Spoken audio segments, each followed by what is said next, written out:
welcome back to the channel. Today we're going to talk about the moon card. So I'm going to be a bit veiled because that is the energy of the moon card is a little bit of behind the veil, right? It represents dreams, nighttime, right? It's when the moon is in the sky. So also the subconscious mind or the unconscious mind or the illusion. It's not completely clear as with the sun.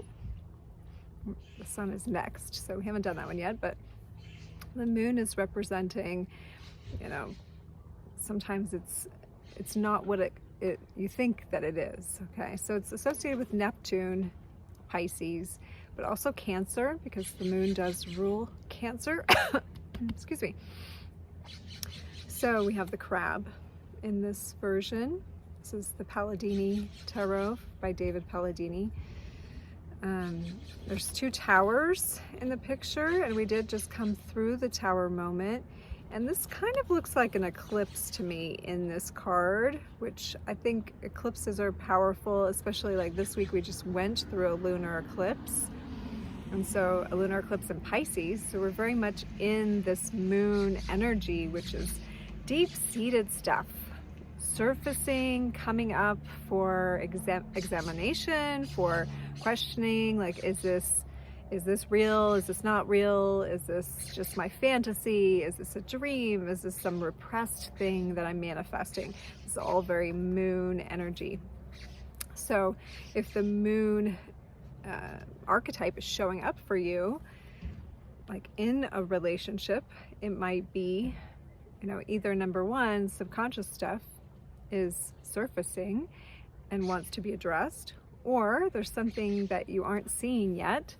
There can be like a tinge of deceptive energy because we're dealing with night. So we're dealing with a lack of the light or a lack of illumination, except for what the moon offers, right? So it's the lesser illuminary. It is a feminine energy. So we are like thinking, if I think of it in terms of the runes, we have a bit of Laguz energy there, which looks like the hook.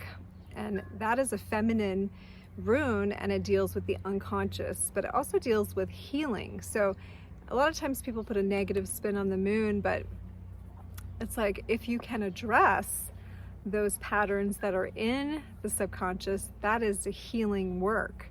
So this might indicate, if you see this symbol of the moon coming up for you, that there is healing work to do, or there is a navigating of the deeper states to do, and that's why it's coming up. In a reading about a job, it might be like you're not seeing everything, but the other side of this moon energy is the dreamy element, which dreams, yes, they can be illusions, they can be fake, but they can also be like the dream, like the ultimate dream. I mean, Neptune and Pisces energy is the ultimate dream, and Cancer is like feeling at home. It's like the home energy, bringing you home. So I feel like, and the sun is the next card, so we have the star energy, the destiny, which we start to move into a new path, and then we might discover we didn't know everything about this that we need to. So now we need to look at subconscious stuff. We need to look at what's underneath. We need to, realign with our dream. Like, what is our dream? And what is showing itself to be that's not really that? And what is that we haven't believed could be?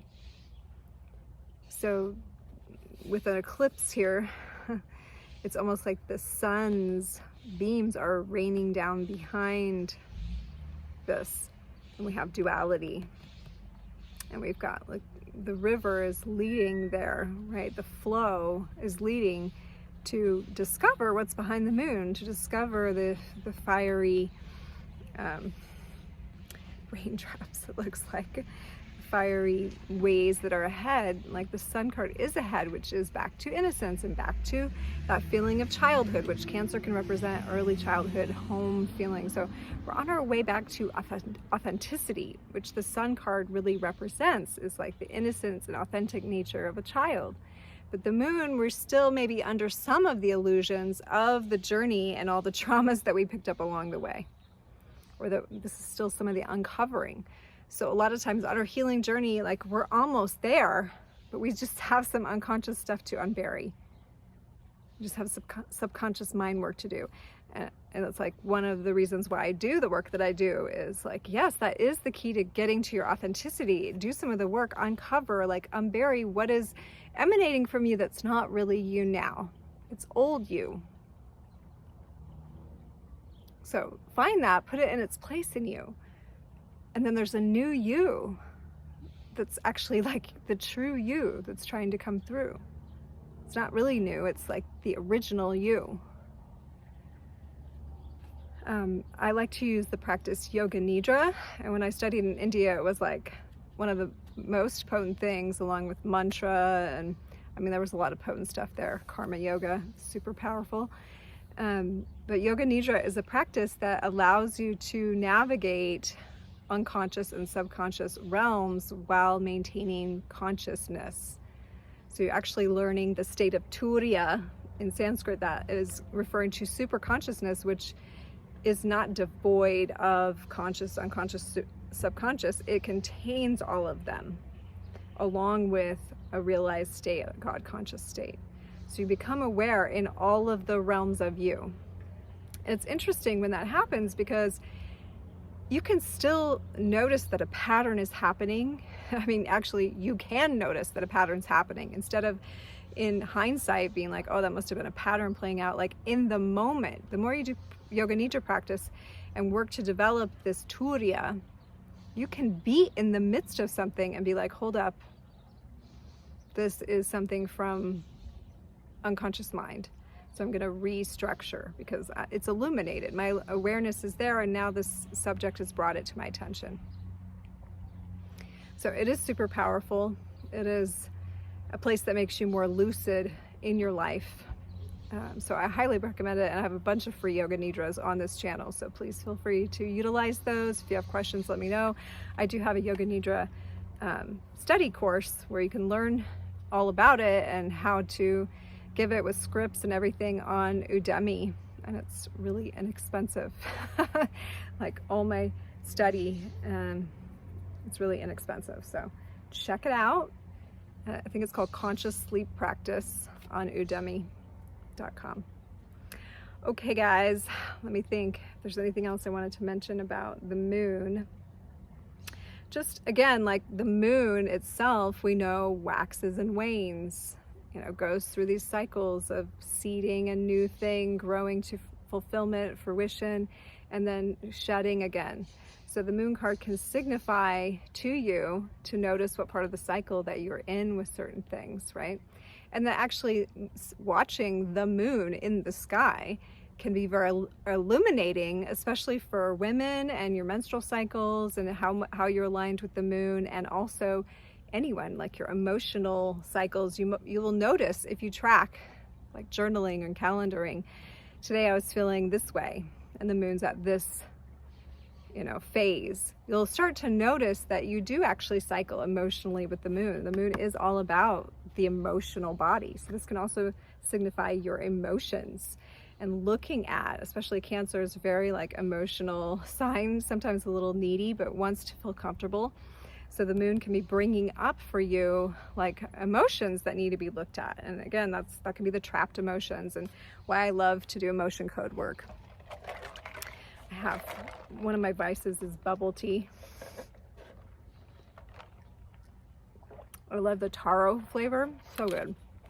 I'm gonna get the little golden bubbles, but just half as much. I really like when people make the coconut gummy bubbles. Those are like the best. But sometimes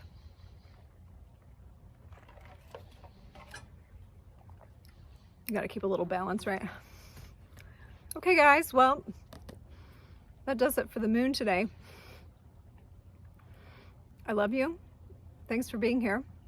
Check out all my other content, yoga nidras, yoga practices, mantras, mudras, and also your weekly horoscope card reading that I'm doing for the signs.